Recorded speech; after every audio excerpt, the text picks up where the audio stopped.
We believe that you are strong by design, and you were made in God's image to have a strong body, mind, and spirit. You're listening to the #1 Strength and Health Authority podcast in the world. So let's get ready to unlock your potential and transform your life in today's episode. We got Tonya, we got Chris, we got me, Mike, and we got the birthday girl, Sam. Yay, happy birthday. What do you got going on over there? Oh, there's flowers right in front of my face and a beautiful balloon. Some of our favorite Jupiter donuts. Do you feel a little crowded by the A flowers? little bit. I moved them over. So Oh, you did? It's like, All right. oh, You missed something behind the flower. Oh, yeah. oh, a card? Yeah, go ahead. Let's take a peek. Let's see what we got going on over here. While we're recording? This would be way better on this, video, by the way. This is totally a different episode. I don't think we should make her read the personal messages on the podcast. I think she should absolutely read what's in that card. There's nothing embarrassing. Well, you're not embarrassed by anything. Right. That's true. It's embarrassing for us Yeah, you what told you a wrote. very personal story in one podcast. You shared a very intimate story in one podcast. Which one was that? I think I've done that a couple of times. I'll just start to blush, and then my makeup will start You running. don't What was the remember name that? of the episode? It How was about called that? How Chris well do got you know caught your- masturbating story. Oh, it was that one, the coworker one. And this was last week, right? No, that was. Report to HR. I was 13. Come on now. He did have an HR meeting yesterday, actually. I think I you did. need. Oh, God. So I'm reading this. Sure. Yeah. But What's is the Or that, I can read it for I you. love that card. Yeah, it's pretty. It's Isn't that- glittery. I'm going I to know. sparkle. It's because you picked it. I like cards, though. I do. Yeah, I I do, too. like. I'm the lady in the card aisle that's sitting there. It's got like 100, and I'm laughing and I'm crying and I'm doing all those things. Oh, my I God. tear up in me. the card aisle, too. I'm like, this one's so I know, sweet. and I'll I'll walk out with $150 of cards because I have the Yeah. perfect person coming up in the year I need to send it You're- to. I'm terrible. Oh my You God. have a box of. I do. I at have a home box, of cards, but I'm a yeah. writer, so these things speak to me. Yes. I'm the guy that's like, hey, donate the $5 instead of buying the card.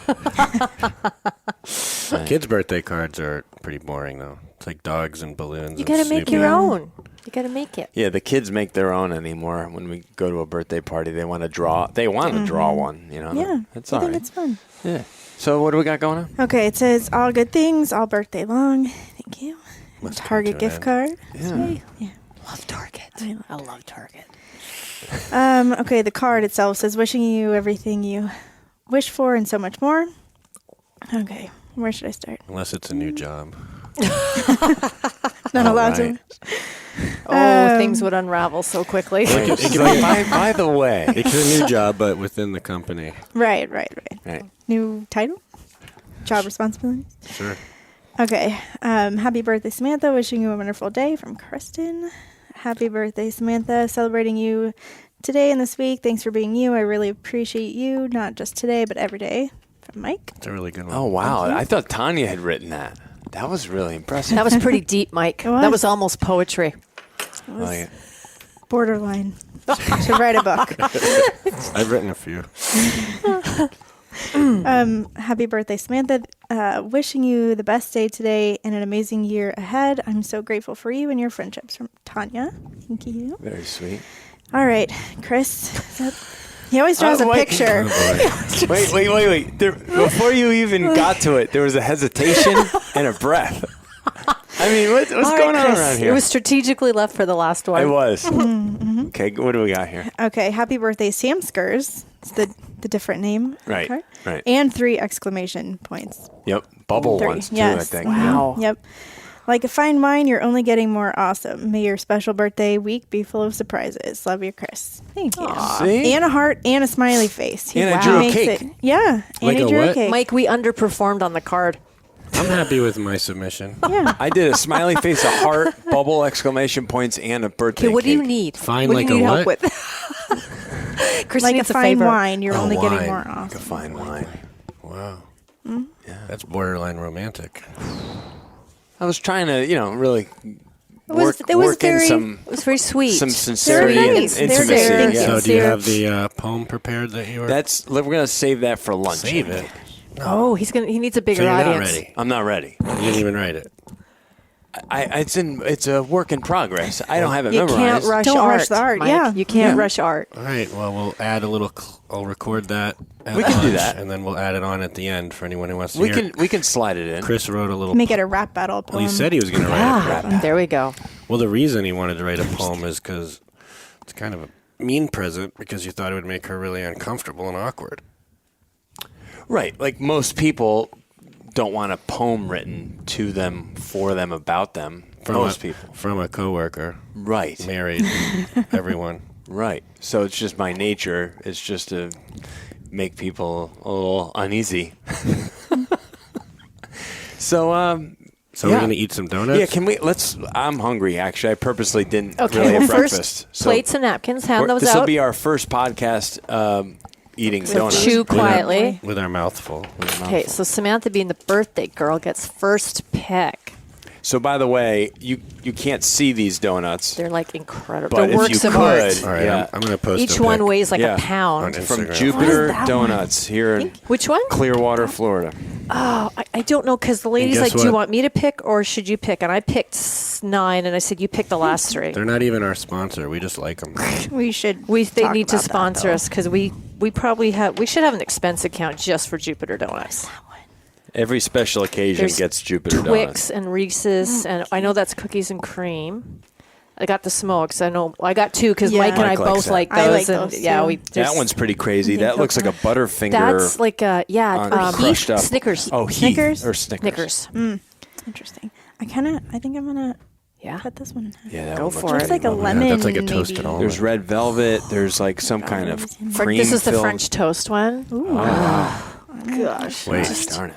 Will Grazione's not listening to this, is he? Not yet. Not right now. Hasn't aired. Seriously, Will, going to need an insulin check This after is, this. I'm saving up for this today. yeah. Glad I haven't started. Yeah, any I did too. I'm gluten-free making this one anything. fit my macros Wow. today. I I have to actually save hit for it. a It's like record kinda- low today. Wait, 197.8 Yeah, today. mine got increased, which I wasn't. I'm like, no, you can't. No, don't give me more calories. I You didn't don't have to lose save as much up. as It's I 10 wanted. a.m. You already used up all your calories and had to save for this?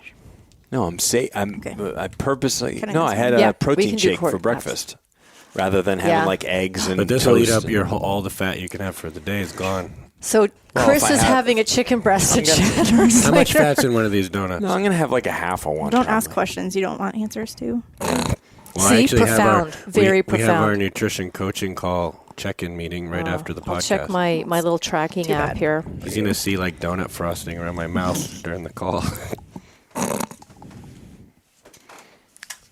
Looking good. This one looks like the most bang for its buck right here. Oh, you're doing squares?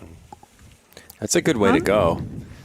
Yeah, she's going like quarters. Yeah. I think I'm just going to They're so big. I think I'm just Just gonna, go for the whole I'm going to thing. eliminate Do this it. one from the Yeah. We're probably for the looking choices. anywhere from 12 to 24 grams of fat per but that's Oh, then I can have 3 these are then. just like if I just eat but these grilled chicken the rest I of the can't. day. You know what? You actually have to go to the Jupiter website because I'm sure they're like when you add all the icing and the glazes I and don't know the how to do this. This I you definitely said. need some of this one too.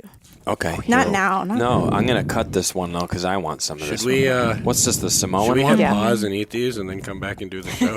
No, I think no we because we'll just be roll. asleep by then. All right, I got to move this microphone out of the way. Now, since there's 2 of these, Yes. right? Can I just do a halfie and be Of done course with you it? can. Yeah. Okay. Of course you can. That's what I'm thinking. So this is like Girl Scout cookies. Everyone's, well, just about everyone's favorites, like the Coconut Samoan chocolate. one. Or I one like of the, Boy Scout cookies. you like Boy Scout cookies. Now, what are those like? What is that, Tanya? I have no idea. Red Just a velvet little with bit. cream They're a little cheese. bit Oh more yeah, plain. it's red velvet cream cheese. But what? Like This what's looks good. like the icing? I will let you know. Oh my! I'm gonna do this though because that looks just way too good. Oh wow! Everyone just hears the butchers chomping and Nobody's smuckering. I haven't had anything quite this, Decadent. yeah, in a while. Since my COVID ice cream cone when I couldn't taste it or smell it. Oh, that This was- was a waste, by the way. I was halfway into an ice cream cone like 3 days after I was pretty much official COVID. And I'm like, why did I even bother with this thing? It was a stupid thing. But I was on vacation with my family and everyone else had one. So I'm like, all right. Well, Right, my Should I- COVID cone. I'm just having a religious moment right now. This is so good. This lemon, it's not lemon. I don't know what it is, but it's really good. We need to do a podcast at Jupiter Donuts. It'll be fun. Like, go on location. It's not a bad idea. Do a donut tasting. That one is so good. Oh, my So are you gosh. going to do your intro now? Oh. Yeah, let me just finish chewing.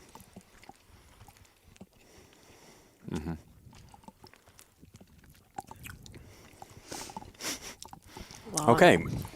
Da-na-na. I know.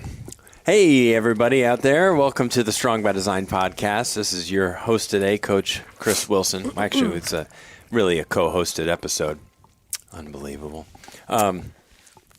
For all of you out there, please mute your phones. Phones. Just Keep kidding. your hands inside the vehicle. This is really just a Don't make me roundtable stop this discussion car. with four people that spend a significant amount of time together and do life together and all have families and care about each other. And we just want to share our thoughts and feelings. We got, of course, our on-site holistic health practitioner, Miss Tonya Fines, who's the brains behind some of the She's the discussion expert, today. and Yeah. we're just sharing a bunch of opinions and feelings and It's- emotions it's- that it's really about are opinion, irrelevant. yeah, But it's opinion. It's largely No, your opinion. feelings are relevant. Yeah. well, they're relevant, but not to someone's decision on whether to or Right. not to Correct. give themselves medicine injected into themselves. That's Tanya's job to tell you what to do. Yeah, it's- put a Just kidding. bullseye on my forehead. Hey, somebody's going to be the You know target. whose That's job right. it is to tell you what you should do with your body and put in your body? The Me. government. Just kidding. Oh, that's I would say it's you and your doctor's decision. We're talking about not the COVID vaccine necessarily, just vaccines in general today. well. Vaccines have been kind of a point of controversy for a long time. Long time. It's never going to go away. Doesn't matter what it is. You can bring any virus to anything. It's I think the argument's never really been about the flu or this or that. It's vaccines. Like when you have children, they get vaccinated at 9 months. I can't remember. My kids are grown adults now, but Little. they Different get stages, they vaccinations. get That different, has yeah. been, still is, an ongoing controversy to this day. So. Now, vaccines obviously kind of started making a lot of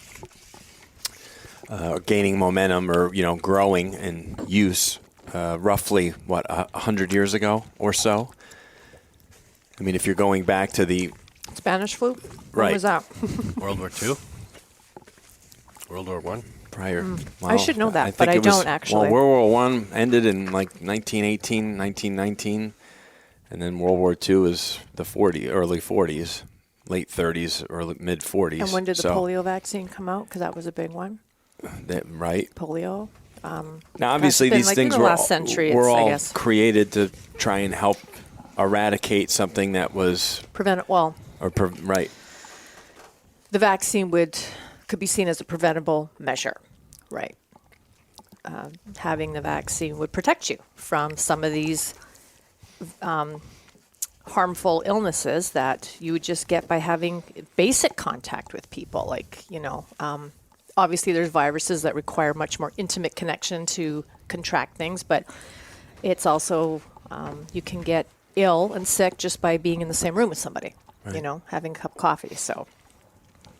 And obviously, the different levels of sickness from the common cold, which, there's nothing out there really to prevent that from. That would be a multi-billion-dollar Right, find, that's right? what I'm saying. That would, whoever could actually do that would, that's what we got to work on. The common cold.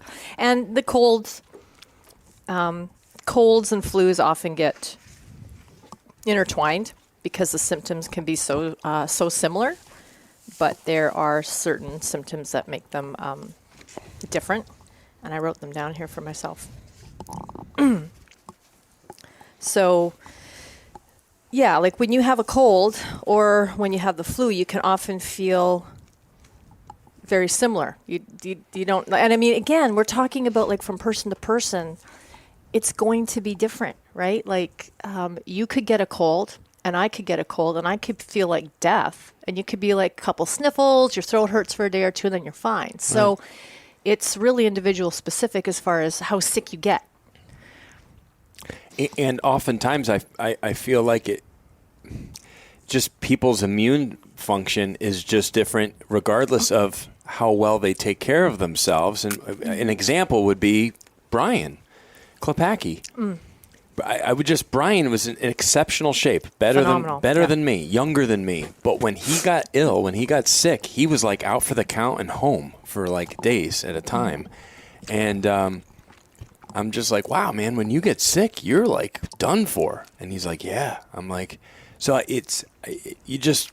and what's the reason for that? I don't know. Yeah. What is it? It's just a different response to the same thing. I don't, it's not like, he hydrates, he eats well, he eats clean, he's really takes care always of exercising, all these things. Well, your lifestyle and the way you take care of yourself and eat, exercise, sleep, stress, that's all going to make you a healthier person, but we're all have different genetics and different DNA that we're prone to, I think, certain things more than other people. Right. And then we're talking about a whole variety of like every disease and infection and virus ever. So many. And there's some that will kill you, and there's some that maybe aren't that big of a deal. I mean, if you get chicken pox, what's going to happen to you? Worst case scenario, if you got chicken pox. Not as an adult, but as a kid. Oh, as a kid? Yeah. You get very sick, you get the bumps, What's very you get sick itchy. mean? You're like in the hospital almost dying?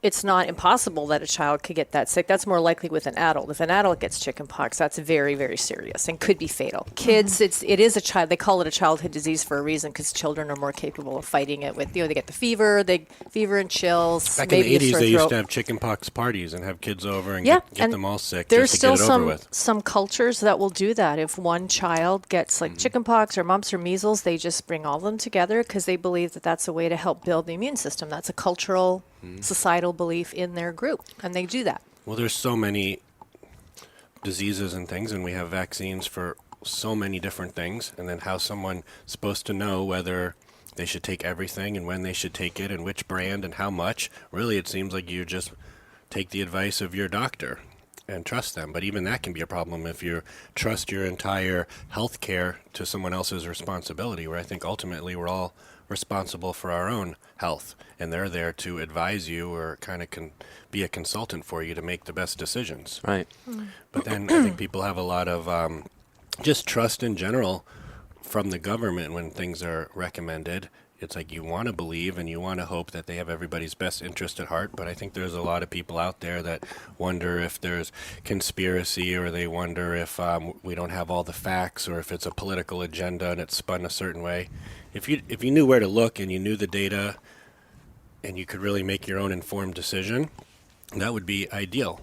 But everyone's kind of bombarded with social media and news and everything. Really, it's hard. It seems hard for people to really make an educated decision. Right. They're just kind of blindly following whoever it is they trust. I think there's a lot of noise. There's a lot of people who know what they're talking about that have legitimate things to say and backed up on with data and research and experience. And then there's other people who have these large platforms but maybe don't necessarily have a really solid message. But the message still gets out there and gets a lot of listeners, and people start following the advice of somebody maybe they really isn't a quality source, right? Right.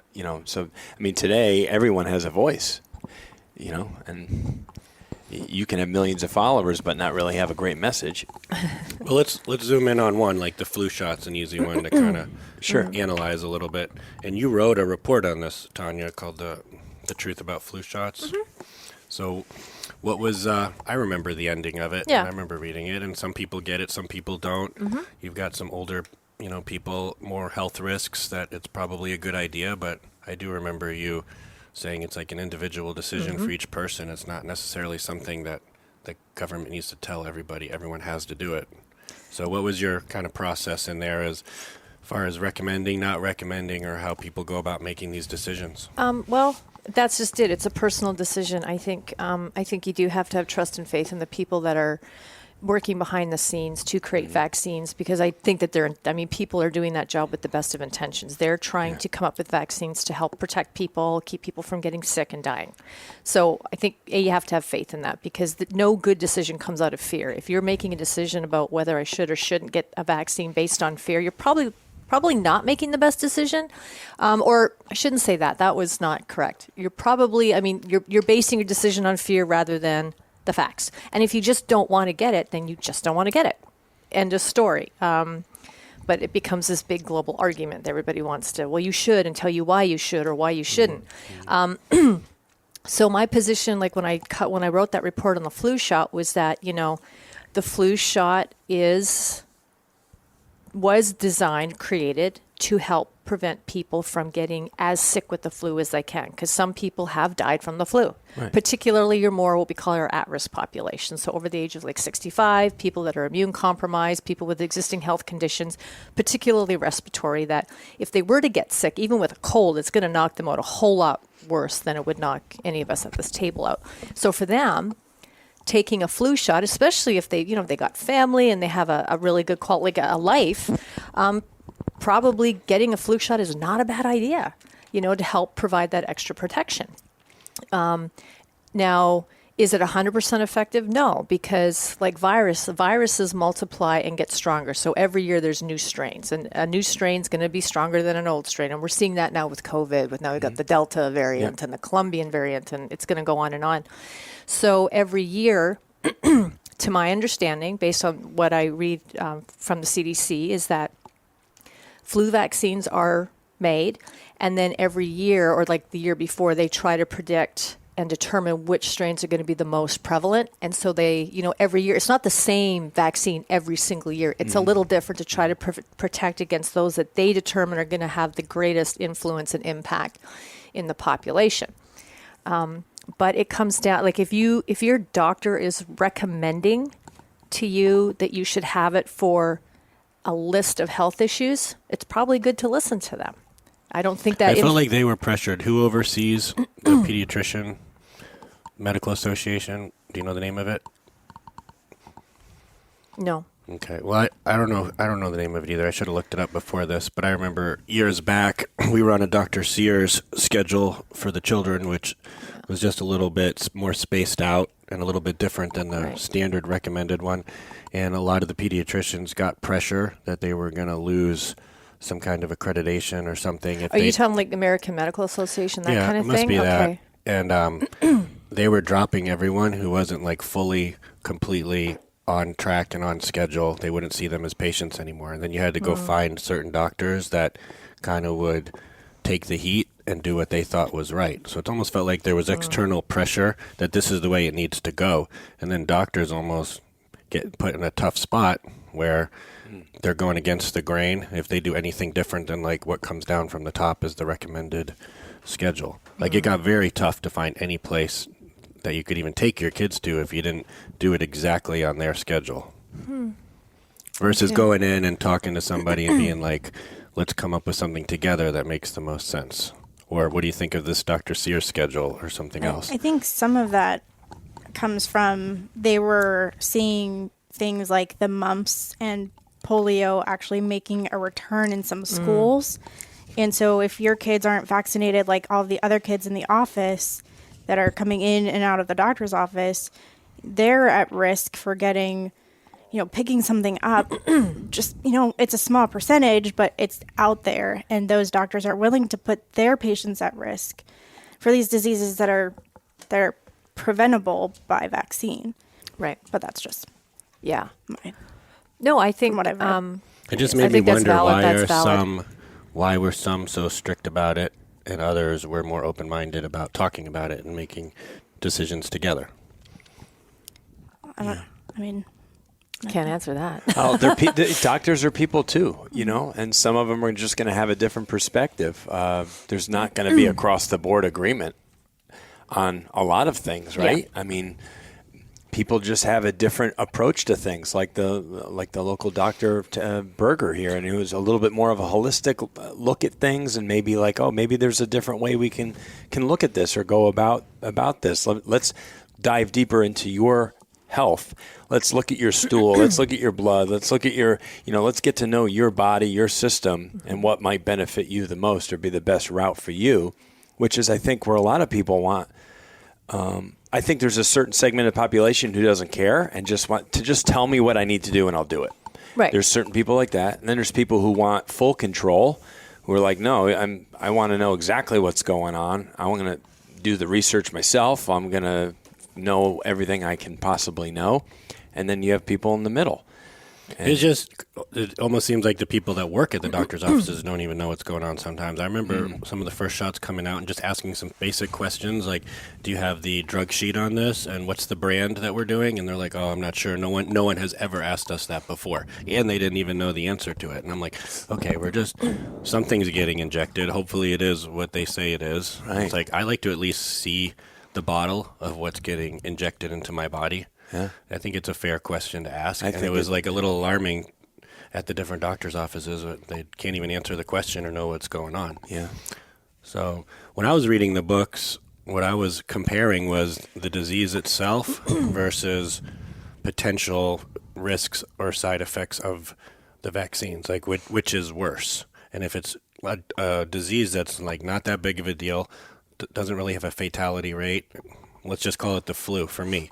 As like a 40-year-old healthy man, I'm probably not going to die from the flu. So I don't get the flu shot every year because I think my body can handle it on its own. But is it a good idea for my parents? Yeah, probably. And if another 40-year-old guy wants to get it, good for him. He talked to some people, made some decisions, and that's right for him, then I'm happy for him. Yeah. But it almost feels today so flipped. If you don't do what other people want you to do, then you're to blame for all the problems. Mm. But it's like Sam said, if enough people don't do it, then some of these things can spread or come back. Right, kind of come back that have been long, kind of. So it's almost selfish to skip it, is what some people are saying, because sure, maybe you don't need it, but if enough people act like you, eventually this stuff becomes a public health issue. Our team would like to thank you so much for listening to the Strong by Design podcast.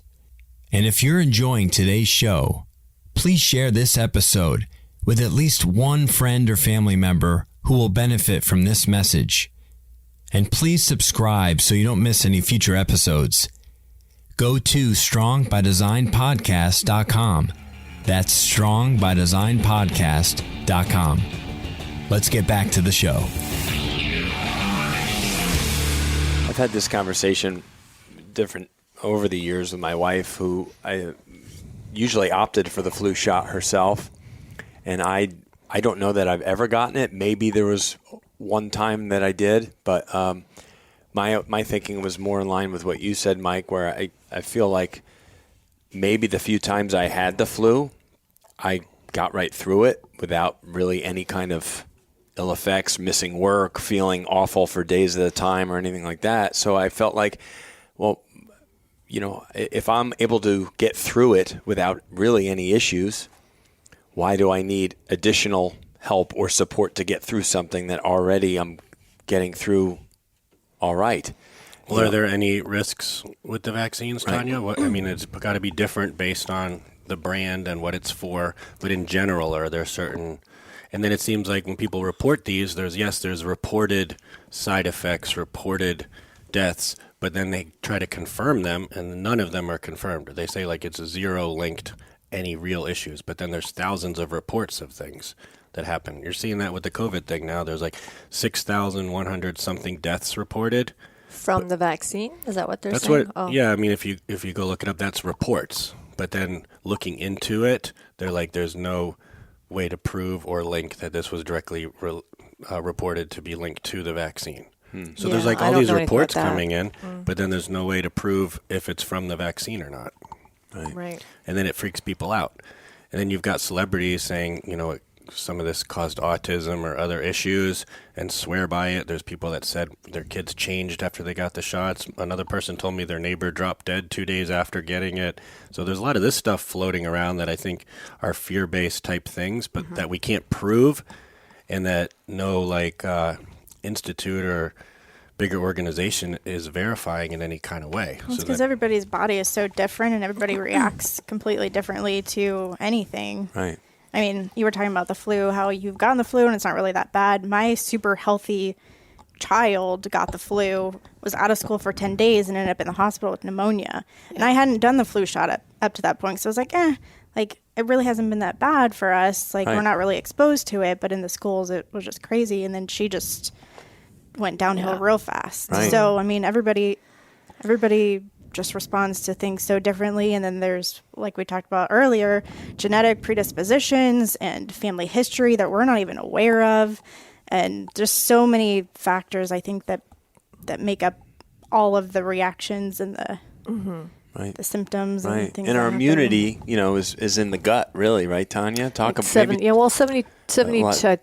I might not be completely accurate, but it's in the 70s. I'll say 72% of your immune system is in your digestive tract. So, when just as a very generic statement, your lifestyle, how you eat, what you're doing, it's clearly going to affect that. So taking care of your body from the inside out is very important, obviously. But again, like you could have a genetic predisposition. I'm having trouble talking today. No, you said predisposition. Yesterday you had trouble writing. Today I'm going through all the elements of what I need to do. Tomorrow she won't be able to see. I won't be able to walk or hear. But yeah. So it's, at the end of the day, it's very important that you take care of yourself, but that doesn't mean that the most healthy person is never going to get sick. Right. And I think when it comes to the topic of vaccines, there's a lot of discussions that can happen, but my personal opinion is that I feel like it's very much become a platform of controversy about not so much the vaccine, but being told what I should or shouldn't do. I think that's where people have an issue. And I think there's that conversation right there is going to generate fear. Yeah. I don't feel very strongly one way or another about the vaccine. I'm like, I haven't said no, and I also haven't gotten it yet.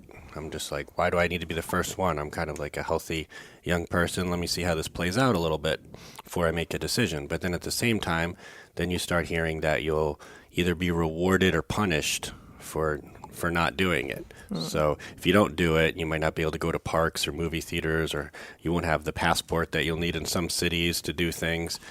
And if you do it, you might get this special gift card with some extra money. When people are trying to pay me to take shots, it puts up some flags like, what's going on? And then all the political stuff has just been crazy the last couple of years. It really makes you wonder. Well, I think that I hear what you're saying, and there are certain. I know in Canada where I'm from, and I don't know exactly what areas or provinces or regions, but there are now you have to show they're calling it a vaccine passport. It's a card to show to go to certain public places. You have to have one in order to enter and go in. I don't know the specifics. It's just something I saw this morning on one of the newspaper links that I saw that follow. in Chicago and New York City too. Yeah. So again, I think if we back up the conversation, is it I understand how it can be seen as maybe a bribery or a way to force you into doing something you don't want to do, or is it that because they're the people that are so adamant that they want people to be healthy and well, they want to do everything they can to protect as many people as possible? Is this their way of providing motivation? Look, we really want that, yeah, maybe. I don't know. Is it or all the vaccines expiring in a month and they're just trying to get them all out there? Well, there's that too. It's just the whole discussion of vaccines going back to flu shots and school vaccines, because yes, I have two friends in Canada that are very adamant that 18-month vaccine is what caused their children to become they're just adamant that there was that vaccine because they were fine, normal, healthy little kids, talking, walking, all that. And then after that 18-month shot, nonverbal, complete change. So they swear it was that shot. Maybe it was. I don't know. I just feel like the conversation I just feel like all of this talk about vaccines I wonder, is it about the vaccine or is it about people just either not wanting to be told what to do or making sure we tell people what they need to do? Well, we're a republic here in the United States. Bottom up. Meaning that the people are the ones that elect our representatives. The people are in charge. The government represents us, and no one part of government has all the power. So then when all of a sudden the government is telling us, taking away freedoms and saying you must do this, and it becomes mandated, it feels like an attack on some of our freedoms. Whether it's a good idea or not a good idea, I don't even think is the big issue with a lot of the people. I mean, there's definitely people that don't like vaccines, but that don't want to do it. But I think there's even more people that don't want to see it become something that's just forced, and the government becomes like a tyranny and decides what kind of floodgate does that open up when they say everyone has to do this. And then what else can they say everyone has to do after that? Mm-hmm. What were you going to say, Sam? I don't know. Well, look what they're doing. Or, I think you had shared it with me last week in Australia, where they were going to take people's children and quarantine them in like a stadium. I didn't fact check it, and I don't know who fact checks the fact checkers, but I know. But just ideas of that. It was 25,000 kids being taken into a football stadium without their parents by the military and police to give them shots, get them all the COVID vaccines. Not going to go over well in this country. In this country, half the people would open their door with a gun saying, "You're not taking my kids." Yeah. And the other half would be like, "That sounds like a great idea." It's really something. It's become so divisive. It's like you're on one side or the other. Whereas I feel like if you go back a certain number of years, probably 20 or more at this point, I don't feel like there was such a... And it wasn't quite as controversial, I don't think. Maybe it's because I was younger. I was in my 20s, during the Clinton years and the 90s and stuff. I didn't feel like it was such a black and white with everything. Mm-hmm. Like you're this or you're that. I felt like there was a lot of... People still seem to be able to have a conversation about things they didn't agree shots, with. Yeah, flu shots have been around for a while. It certainly didn't feel as controversial. You got it or you didn't get it, and there was now, in the wake of COVID, I just wonder how much of the controversy and heat that's around the discussion of vaccines in general is heated. Yes. Is it because is the influence or impact that's adding to making it more tense? Is it because this particular virus had such a global impact at the same time? Yeah. Whereas like the flu's there, it's out there. People are getting the flu and not getting, there's flu season, and no matter where you travel in the world, they have their flu season and flu shots are available. So we know it's happening. We know that people get sick. We know that some people even die from the flu. But I never felt like the flu vaccine was a heated topic that kind of divided neighbors even. Now with COVID, it impacted the entire planet in such a way that there's that fear base. So I wonder how much of that is actually influencing this, all this tension. Is feeding us fear because that's what keeps the eyeballs. So I think there's been a lot of lost trust in different news outlets, and it doesn't matter if it's the right or the left. It seems like there's an agenda being pushed in certain directions nonstop. It's like, is it reporting anymore, or is it your opinion on what happened and telling me what I should think? It doesn't seem like just neutral news reporting as much anymore, unless you know where you're looking or you're watching the right stuff. If you just watch the meetings in Congress on the BBC or something, that might be different. It's been like that. I mean, as long as I can remember. I'm only 30-something. Oh, yeah, that's right. And it's 30-something plus one with the birthday. Yeah. But that's why, I don't even pay attention to the news, really. I look for the scientists. There's a couple different epidemiologists that I've been following and a couple immunologists. Yep. Yeah. Yeah. Good job, Sam. It's a birthday Now you joke. got to spell those. Oh, I'm really good at spelling. I'm not going to spell them out right. But those are the people I go to, and I read their information because it's scientific and it's their opinion based on the science, not their opinion based on what somebody said about somebody said about somebody said, what and somebody the government might think and about CDC them. and blah, blah, blah. It's actually interpretation black and of white. data, stat. So those are the people that I look to for information in regards to COVID and anything, really. It's a smart way to do it, because it really just seems, watching news, Yeah, I don't even watch there's just news. agendas getting pushed, and you really have no idea if you should listen to them or not, because it's like, wow, this is really what they want to happen. Yeah. It doesn't have to be the COVID topic. It could be anything. Yeah. But Tonya, we had a conversation maybe this week or last week, and I asked you what science, like Sam just mentioned, what do you look for? And you have certain memberships, being a holistic health practitioner and stuff, but what do you wait for to see before you kind of decide?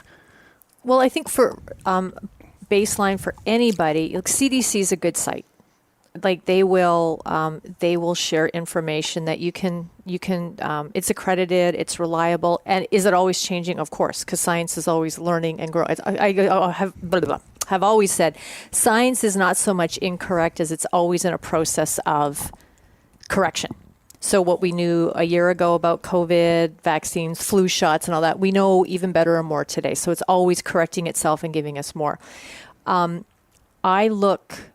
I'm going to these subscription sites that I'm a member of, I'm looking for trials that are, randomized, or I look for meta-analysis, which is a collection of many, well, they start with I'm just pulling numbers out of the air. Let's say they pull 500 clinical trials that they want to include in the meta-analysis. So it's like an overview of all of them, taking all that data to come up with, I guess, as good of a single answer as possible, like really good, clear, unbiased data information. Now, they might start with 500 that's in the pool, and by the time they get down to it, there may only be 9 that are actually included in it, because right off the bat, several are going to be excluded because they're duplicates, or there was some kind of conflict, or something was compromised, or the trial may have been sponsored by Johnson & Johnson or something like that. So a meta-analysis is based on more than one study, usually double-blind, randomized clinical trials that are, unbiased, because there's no conflict. It's not sponsored by a certain business or anything. So you're going to probably get very true the results are the results. That you can look at, even if it's not what really great scientists will sometimes go in to try to find something, and they find out different, or they do find out what they wanted to. So What's double-blind mean for those that don't know? Well, when the people that are participating really have no idea they've agreed to be a part of an experiment. Let's experiment. And then the people that are participating as far as maybe administering food or drugs or something like that don't know who's getting what, why. That way there's no bias. It's like the people that have organized the trial know all of that. It's like everybody's got blindfolds on who's in the mix. So it's monitored, it's regulated, everything's counted, charted. So let's say Sam and I agreed to be participants as far as guinea pigs, and you guys were wearing lab coats and just daily hand out vitamins or something like that. You don't really know what I'm getting. You don't know what she's getting, and the results are recorded by the people tracking the information, and then they're able to come up with, it's a way of eliminating as much bias as possible. Yeah.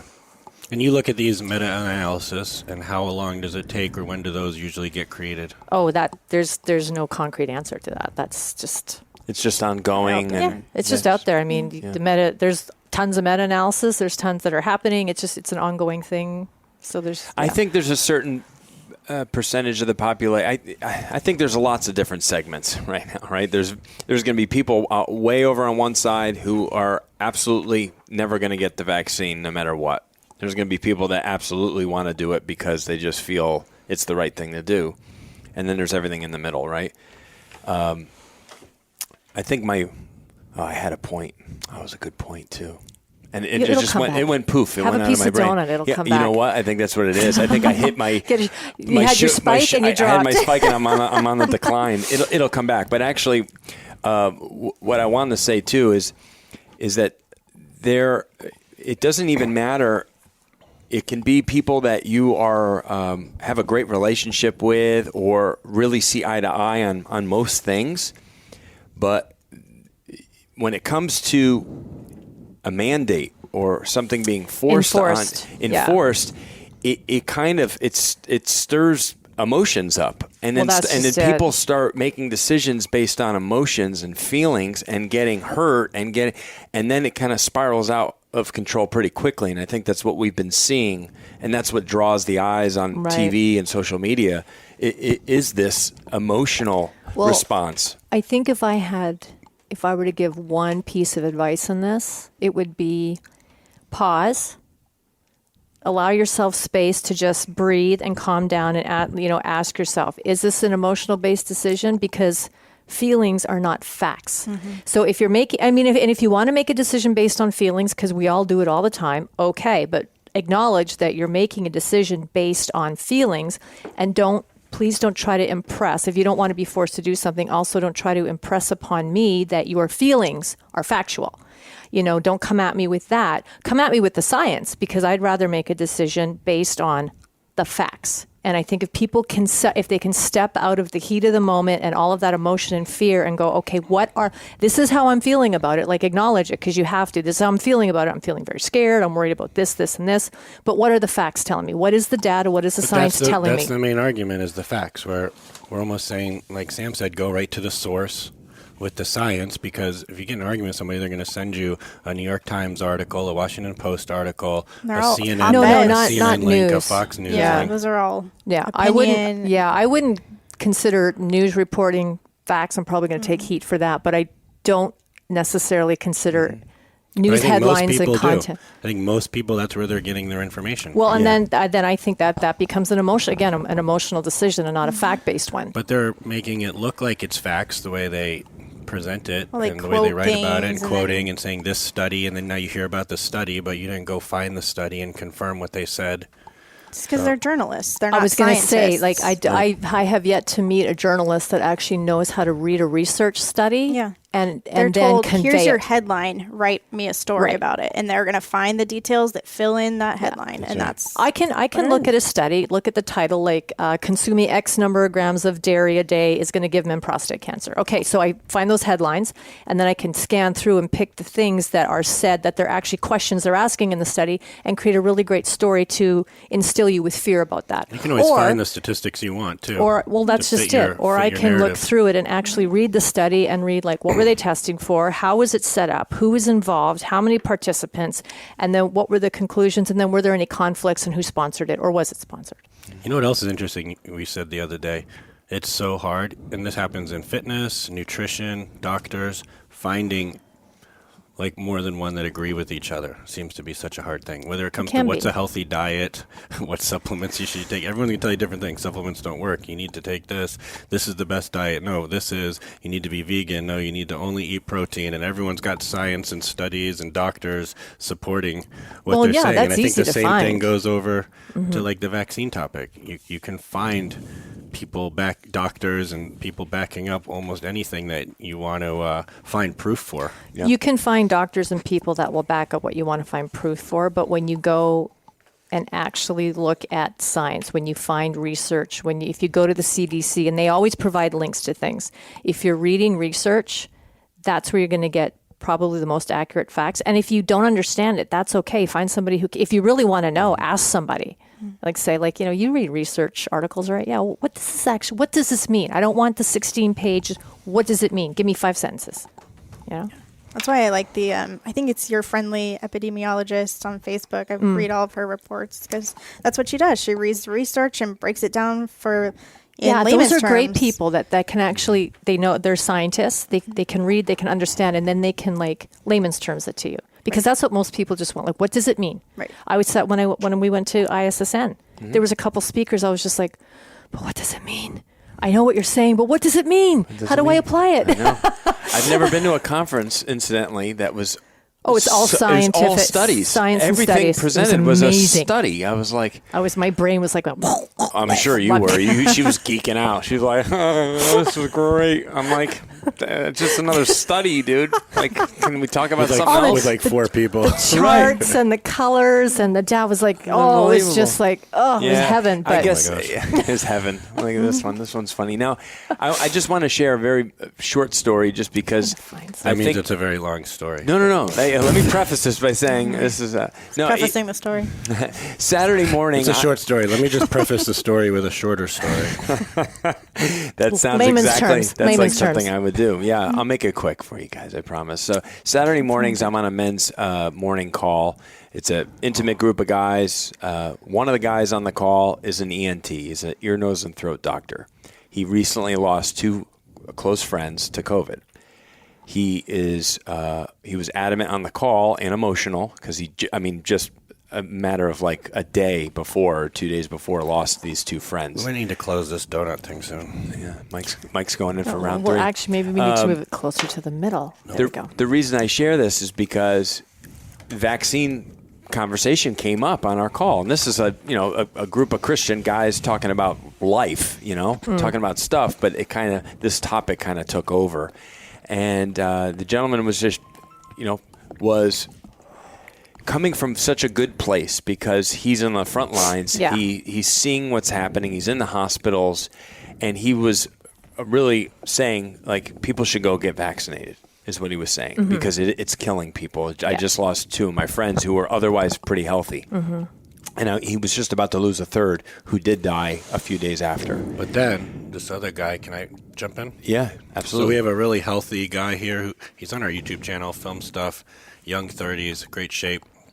And he said he feels like he's a really healthy person and that he would be fine if he got it and that he's going to take his chances and doesn't feel like he needs the vaccine. And then the ear, nose, throat doctor said, that's fine. That's your choice. It was very respectful. But he said, you're not like most Americans. He's like, you're like super healthy, care and take care of yourself, exercise all the time. He's like, that's not most of America. Right. You're most of very America is small, right. obese and has health issues, and most people should get the vaccine. That's what the doctor said. That's exactly what his point was. And the healthy fit guy was like, okay, I respect that. And that was fine. And then another guy jumped in. That was a new guy on the group. And he got real pissed off and said, well, you're the kind of person I'm staying away from. Someone, doctor telling me what I need to do or not need to do. That's And right. then he hung up and left the call. He did. So there's like 3 different views, and 2 of them were respectful. And one Yes. guy just like, you're not telling me what to do. Most of the guys in the group, because we have a relationship with this man, we knew where he was coming from. He has everyone's best interests at heart. We love on each other. We enjoy each other's company. We know he knows his stuff. He's a doctor for 15 plus years.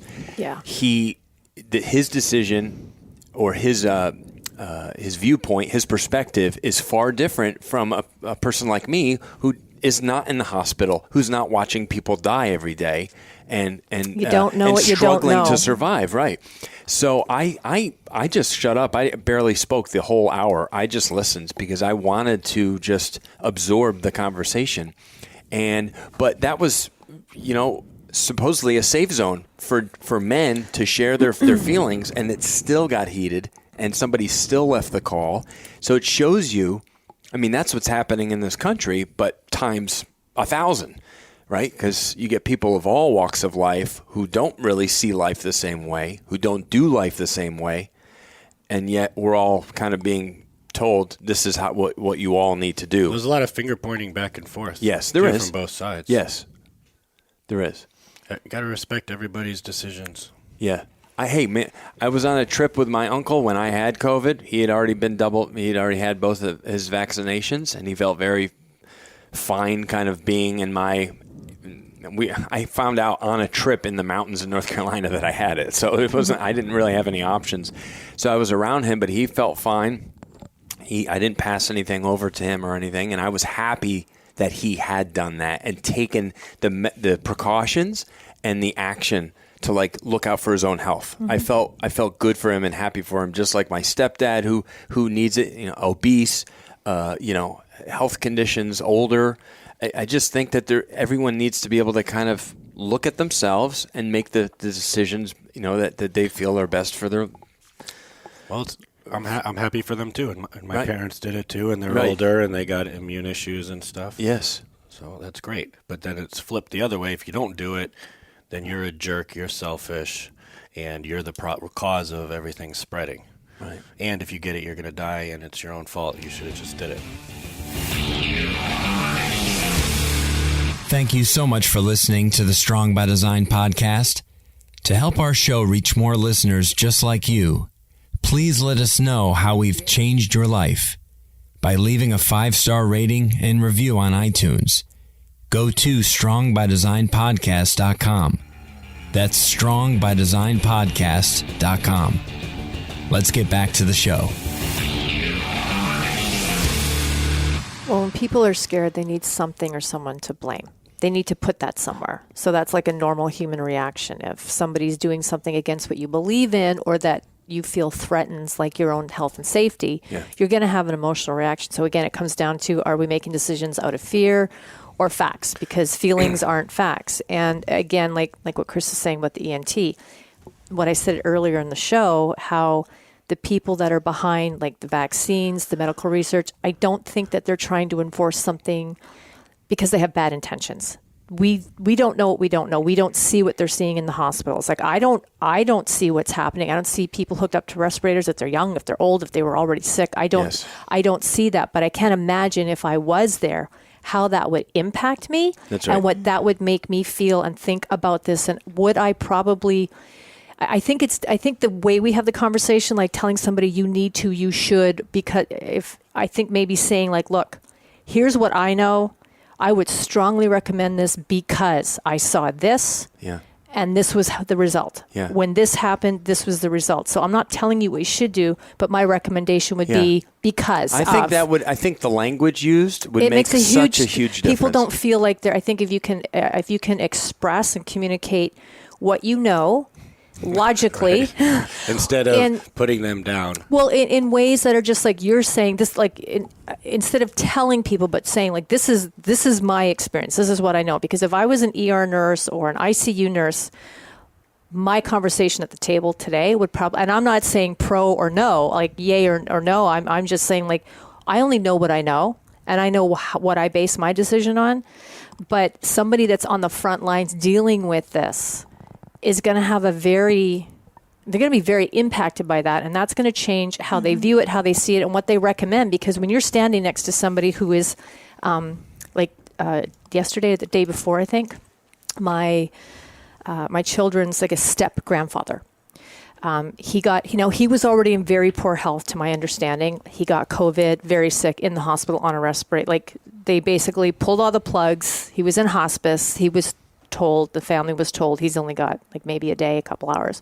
Well, he died on Tuesday, I think it was.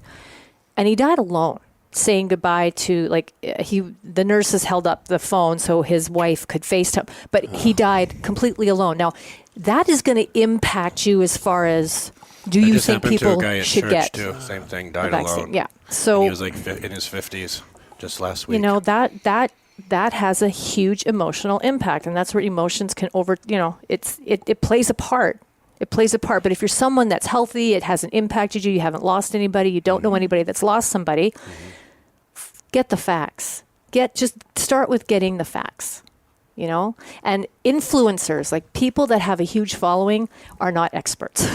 Because you have 60,000 or 100 million followers and you're talking about vaccines or diet or anything does not make you an expert. It makes you really good at getting attention. So please know the difference. Please know the difference and get facts. Well said, and it's exactly the point that we were kind of alluding to at the start of the conversation was just because you have a platform and you have a voice and you have eyeballs on you doesn't mean your message. Right. Well, share your message. That's great. But just if you're looking to these people to help you make a decision, you might want to shift your perspective just by 2 degrees and start looking at more factual. I like what Sam's doing. I go to a credible I knew he had her on resources. Here for a reason. Sam is my our nurse sage friends wisdom. who are in the ICUs, they're seeing super healthy people come in and die. Yeah. Like it and COVID in that 30-ish, 30 to 45. It doesn't discriminate. Yes. It takes whoever, whenever it wants to. But then we've also heard people getting vaccinated are still getting sick, and some of them are still getting hospitalized, and that they're still contagious and passing it along as well. So then that makes people think, well, there's science there too. It's I ran into a woman at Target, I think. She was with her boys, I was with my kids, and hey, how you doing? And of course, the topic of conversation, right? COVID. She's like, my husband and I got vaccinated, and we both just got over COVID. We gave it to our own kid, but we got through it pretty well, And hey, I had it. I had it a month ago, and I got through it all right. I didn't even know where I got it from, or I didn't know I had it until I couldn't smell or taste anything. I'm like, I must have it. Suck. And I was just I had like a head cold. I was a little congested, felt a little dizzy for a few days. And then I was pretty much past it. Pretty sure I gave it to my son.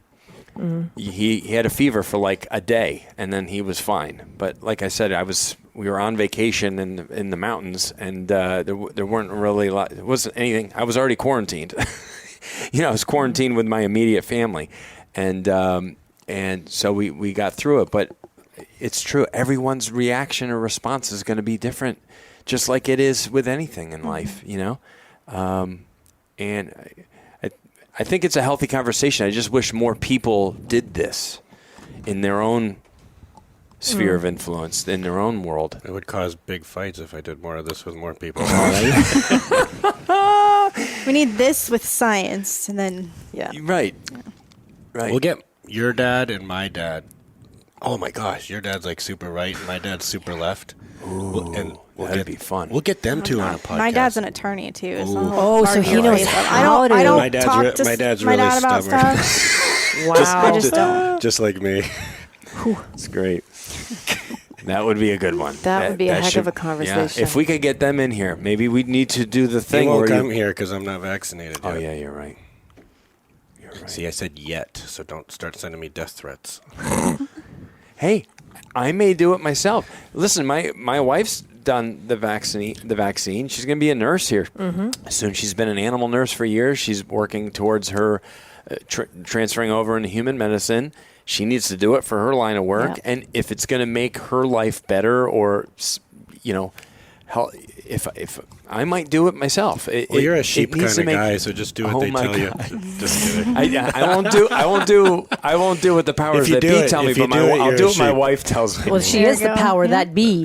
She is the She power is the that- power that be. Tanya, you got a good excuse no matter what. You just say, What's I that? had to get it to go back to Canada or I can't see my family. My dad. I mean, I See, I have just family. threw you and under the bus. I have. I just outed you No, that you got the vaccine. I got the vaccine. I'm from Canada. All my family's back in Canada, Yeah. and with what's happening over there, I had so much anxiety and not sleeping at night, and just being sick over will I be able to get back? Are they going to let me cross the border, or am I going to be able to get on a plane, get off a plane? I was like, Kate, do it, because there is a chance that I might have to show a vaccination card to be allowed to go into Canada. But also, my dad's got late stage Alzheimer's. Yep. He's in a home.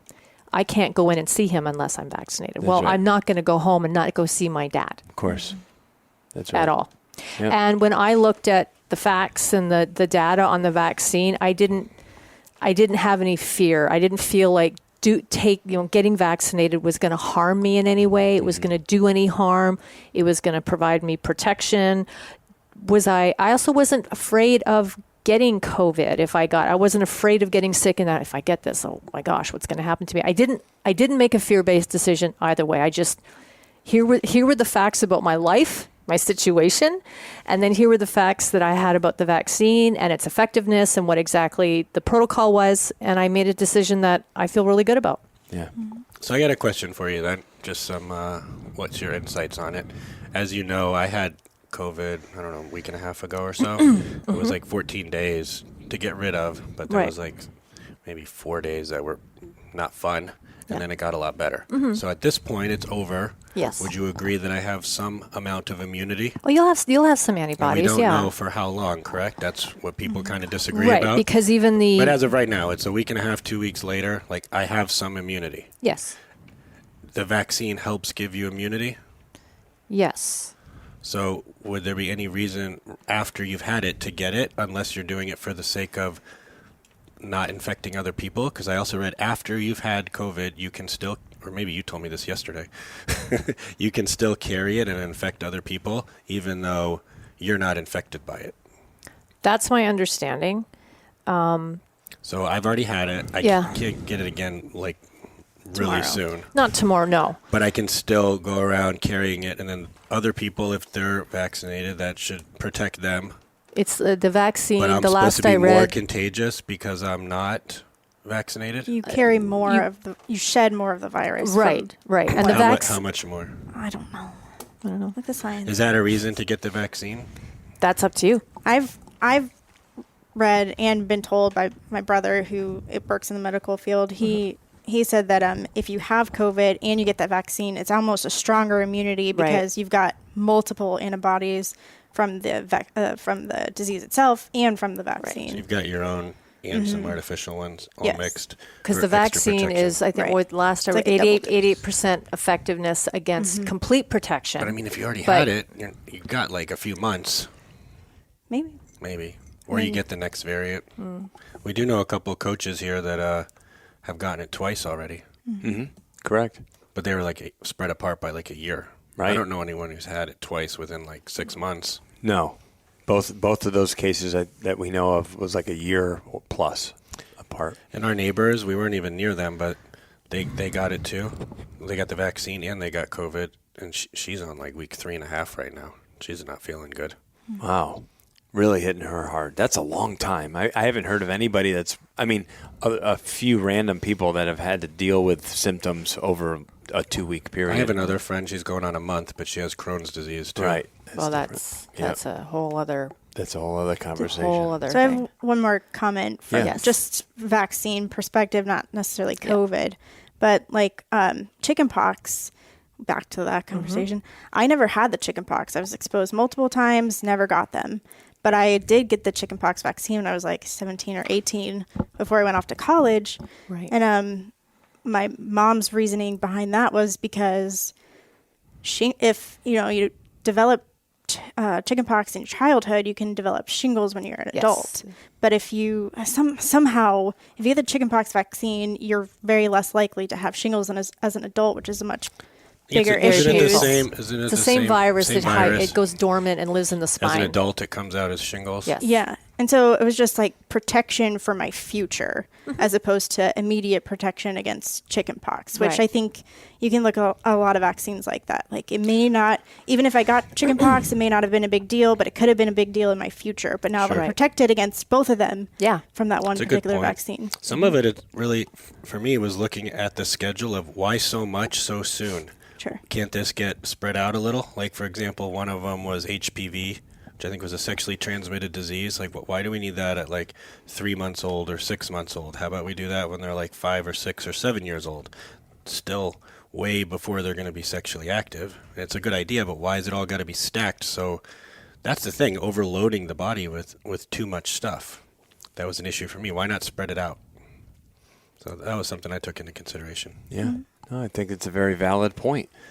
You're putting something in your body that your body might not have a great reaction to for a period of there's toxic levels of what you can handle. Right. These small people, how much can they handle? That's right. And why push it? Mm-hmm. Yeah. Anyway. I think, I think it's great to hear from you guys, and we can have a healthy conversation about it. If you guys listening out there, whether you got it, don't know, or you're not going to do it, we love you anyway. That's right. Because we have friends and people in our lives who are on all different sides of the spectrum. And I value all of them for their stance and why they're doing what they're doing. And most people can explain away why they are going a certain route, and if it sounds reasonable, there's an explanation there, then... And I don't think people should have to explain their decision either, though. Like, it's kind of like, I don't know. I think, like, I haven't asked anybody, have you? Did you get it? Like, I don't. No, I guess I just mean intimate but I know. No, relationships. I know what you mean. But I'm glad you said that, because I know that I've heard of like friends and like acquaintances, people that work together having those conversations like, well, why did they have to justify it to you? They made a decision. First of all, why did you ask? Yeah. Unless it was somehow like, it was just a general conversation that you both were talking about. But for me to like justify my decision to Samantha, why? Or her to me, she doesn't need to, Right. But I hear what you're saying, and I agree with that. It's just, it made me think of some of these other, like, wow, that's kind of... Well, some people and businesses and things don't want to be around people that didn't do it. They're requiring, like, proof, or some businesses mandating that everyone has to get it. Yeah. Right. But so yet that didn't happen in the White House, and it didn't happen at some other... And if you feel like that, if it's like, okay, well, you're not vaccinated, so I can't come to the office now, and I don't want Chris coming to my place, or blah, blah, blah. But I'm not going to put him under the microscope. Well, why didn't you? And that's his personal decision. And I think social media has created this arena where now we kind of feel like we have the right to ask people, well, why? How come you did? Or how come you make people force, like, why did they or why didn't they make a decision? Well, they made a decision. A lot of people will be happy to tell you what they think. Well, that's right. It's nuts. I think I'll have another And you're donut. voluntarily listening to what we think. Right. Yeah. That's exactly right. Which we do appreciate, by the way. We do appreciate it. Now would be the time to hit that 5 stars if you have a quick moment. Maybe even write a review. we'd love to hear from you, or share this conversation with somebody in your life that could benefit from 4 adults who care about each other, who are respectful of each other, who all have different, viewpoints and perspectives on this issue, and can actually sit for an hour and talk and not get all worked up and angry at each other. We're still going to eat donuts together and go work out and that's exactly right. go out for lunch. And today we got our workout. We have celebrating friends coming. Sam. We're going to celebrate Sam a little at lunch and embarrass her. We will insert the poem. I'll make sure that So that's we're definitely going to embarrass Tomorrow Sam. we're celebrating some It's really stuff. hard to do that. Did you guys get the limo booked for Yeah. tomorrow? Mm-hmm. Oh, The yeah. girls, the company got them a limo, and they're going shopping with what, $500 gift card? We said. Yeah. Should have just upped it since I forgot. Yeah. $750. Did you figure out where you're going? I think we're gonna go to the outlets up in. I let Westerdal. Samantha choose because she knows places better than I do. And I haven't been shopping in I want to see, Forever. by the way, this is so we great. do need No. proof that you Yes. bought stuff for you and not Yep. for all your kids. Okay, so question about that. Does getting my if we were walking by a salon, I'm like, I want to get my nails done. Is that That's buying fine. something for Of me? course. At lunch? Yes. Yes, of Okay. course. But I mean- If you goes on your body or in your body, It's okay. Tattoos? or you own Piercings? it. Tattoos, piercings Sure. are both great. Yes. We're gonna come back with nose piercing, rainbow colored hair. Actually, but if you that's get a really critical bench hard. tattoo, I'll pay for it. If you get the Viking dragon On top cross- of the 500. on top of the Doesn't even But count. I was thinking about that last night. I'm like, I have seriously not been shopping for myself in so long. I'm I like, I, gave don't you know some how to money do for it. new yoga pants and stuff for the video. But that's for work, and stuff, right? But You I was only like, wear 'em at work? Yeah, I do. I do. I'm just like, what am I gonna do? Well, we're celebrating just a good quarter. Yep. So Yeah. Chris and I went a different route. The girls had this choice, but they went with the shopping. And you're going to make what, mimosas or something, you said? That was one of your questions. Yeah, you gotta have mimosas You said, in what the kind of limo." alcohol are we allowed in the limo? I'm like, I don't care. Do whatever you want.